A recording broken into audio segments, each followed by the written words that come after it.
So, samahan niyo po.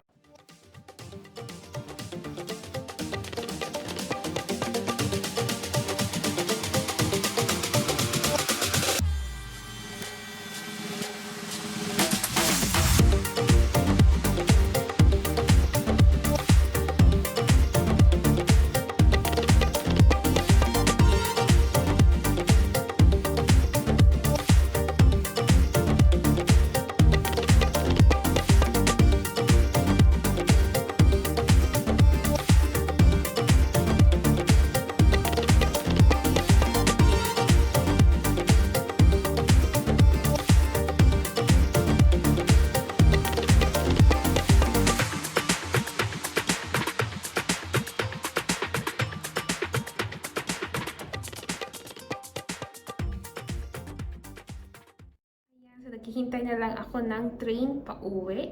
Mag-isa lang ako dito sa space, sa parang resting space, ganon.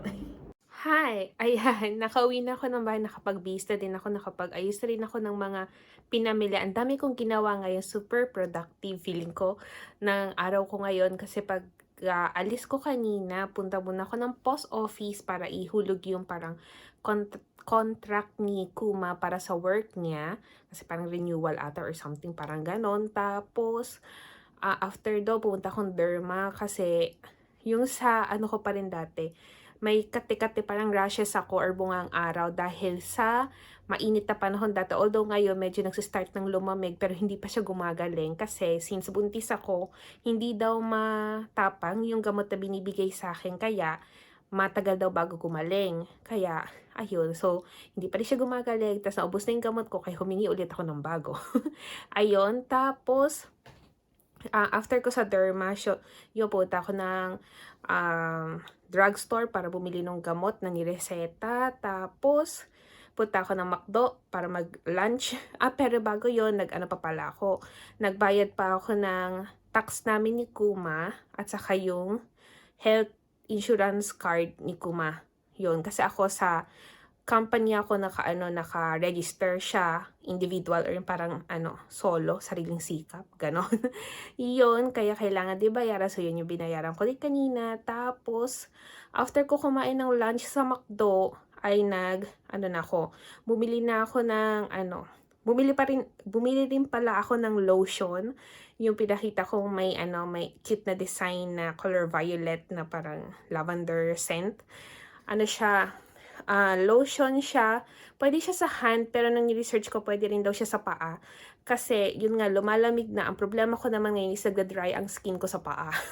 So, yun. So, kailangan din lagyan ng cream yung paa ko. Kaya, ayun, yun yung binili ko para lagyan ng socks para maging malambot.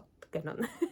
Yun. Tapos, after nun, nag-grocery at saka bumili ng, ayan, ng parang pasalubong or parang gift or parang thank you gift sa work ko kasi bukas last day ko na sa work bago pumasok sa maternity leave. So, alam niyo yun, sa Japan kasi may ganon silang sistema. Pag galing ka ng bakasyon or kunyari travel ka, no? Tapos umabsent ka ng mga ilang araw, kailangan magbibigay ka ng pasalubong sa mga kawork mo na parang nagsasabi na thank you kasi pinagpahinga nyo ko or pinayagan nyo ako mag-rest day, parang ganon. Tapos meron ding magbibigay ka ng ganyan, mga regalo or mga pagkain ganyan. Pag magre-resign ka, pag magre-resign ka, sasabihin mo, thank you po sa lahat, parang ganoon. Or, katulad ngayon sa akin kasi magma-maternity leave ako, pero hindi ko pa rin naman alam kung makakabalik pa ako sa kumpanyang yon kasi, nasa company pa rin ako, pero doon sa branch or sa mansion or service apartment na pinag-workan ko, hindi daw ako pwedeng makabalik doon kasi ayaw ng manager na yung oras ko, pag kunyari pinasok na namin ng nursery, si baby, magiging 9 to 6 lang ako pwede. Since, syempre, susunduin ko pa yung bata and all. Kaya, hindi ako pwede bumalik sa kanila. Kaya sabi, hahanapan daw ako ng ibang branch na accessible sa akin, tapos tatanggap sa 9 to 6 na schedule ko. Yun. Kung wala, bye-bye. Gano'n. Kaya, hindi naman ako retired. Hindi naman ako resigned or parang na-fired. Pero, walang kasiguraduhan daw kung makakabalik ako or hindi. Kaya so yun, so simple lang na binigay ko, masabi lang gano'n na, parang sasabihin ko na, "Thank you from the start na mabait kayo sa akin." Well, mabait naman sila sa una. Nung malapit lang ako mag-maternity leave na, yung mga nagsisimula na yung mga parinig na, madadagdagan sila ng work kasi mawawala ako, mga ganyan. Bakit kasi kailangan magbuntis ako, mga ganyan yung mga eksena nila. Pero, ah, dedma lang, gano'n. So, masabi lang mga maliliit lang yan na snacks pang merienda, ayun. Hindi ko na binonggahan kasi wala, nabubwisit ako sa kanya, charot. So, ayun lang. So, papahinga lang ako tapos gagawa na ng iba pang dapat gawin. Nakita niyo pala may mga box diyan kasi paunti-unti na rin kaming nagliligpit ng gamit ni Kuma kasi lilipat kami ng bahay.